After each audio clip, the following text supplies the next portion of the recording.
Steven the Carpenter has finished framing in the alcove for the pantry cabinets and refrigerator. So that's good on the back wall. He's got the side wall done as well. And he's got the ceiling put together. So that looks like a done deal. The little area down here, this piece of plywood in the frame, that gets pulled up and I can jump down in the crawl space and work on the drain pipe and the water supply for the washer and the dryers. So that's still available for me to work tomorrow. Over here, I started to strip out all the electrical outlets and the service wires that went to the washer and the dryer. So this bay here had the 220 30 amp circuit for the dryer. This bay here had the 110 volt outlet 20 amp service for the washer. And this is the washer box that has a hot and cold water supply, and this runs down into the cellar. So I still have to take this apart and move that over to the new location.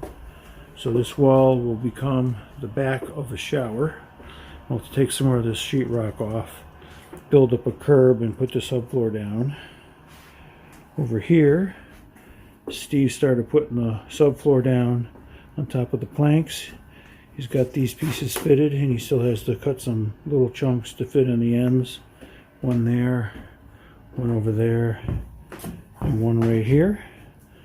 So he still has to do that. And Kyle did a little more electrical work today. And that's just hanging. You can see a lot of the wires hanging from the rafters. And he did some switch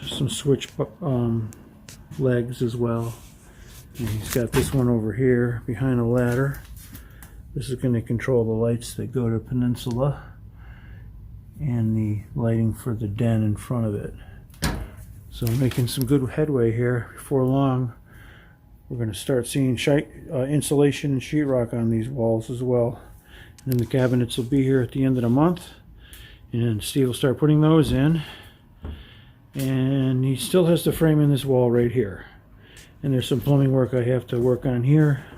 I have to take this galvanized pipe out and replace it with ABS plastic. I'll have to reconfigure our toilet flange, which is underneath that safety cone. So we're making some good progress here. Things are starting to come together. Today's Thursday afternoon. It's 3 o'clock. And I'm just heading off to work. Kyle stopped in around 10. He left about the same time I did, so he put another 5 hours in on the rough end. Today was his third day working on that. And he says he needs one more day to come back to finalize the last little bit that he needs to do. Meanwhile, I was down in the crawl space. I had to cut some chunks of wood out of the rim joist and the sill plate to accommodate the 2-inch pipe for the drain going to the washer. While I was under there, I was looking at the holes that were drilled for the original pipe, and somehow the plumbers or whoever put that drain pipe in pitched the pipe backwards.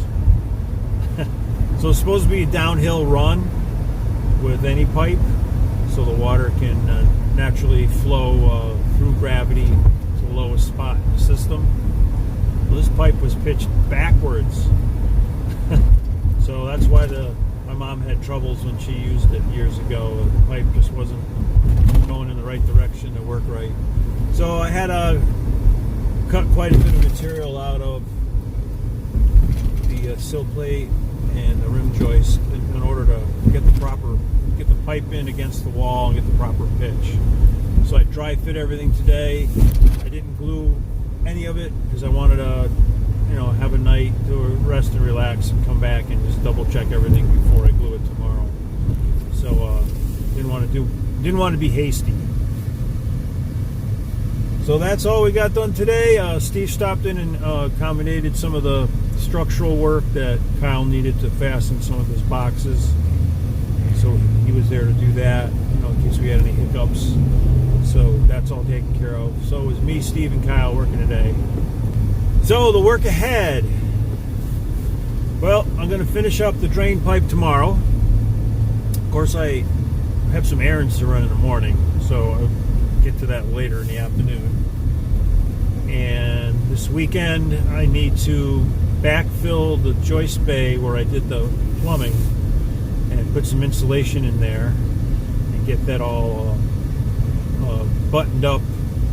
I might wait till Monday because Kyle might have to run a wire down in there, and maybe I shouldn't put that insulation in there just yet. But I'll procure the necessary materials to get that all buttoned up. I also got to put some blocking in. I had to cut one piece out to get the pipe in, and I was only left with like a 2-inch piece of blocking. That's what spans the distance between the joists. And that joist bay I was working in was the odd joist bay, so rather than being 16 inches on center, it's 24 inches plus. So for that large of a span, especially where there's going to be a washer and a dryer, you need to have some blocking that will support the plywood going over top of it. So you're going to have to put some more blocking in there as well. So that's what I'll be doing this weekend, getting that all buttoned up and structurally sound to accept the flooring. I'll hold off on the insulating because Kyle needs to run some wires underneath there, and it's easier if that's not in the way. Okay, hope everyone has a good Friday, and we'll keep you updated on our progress.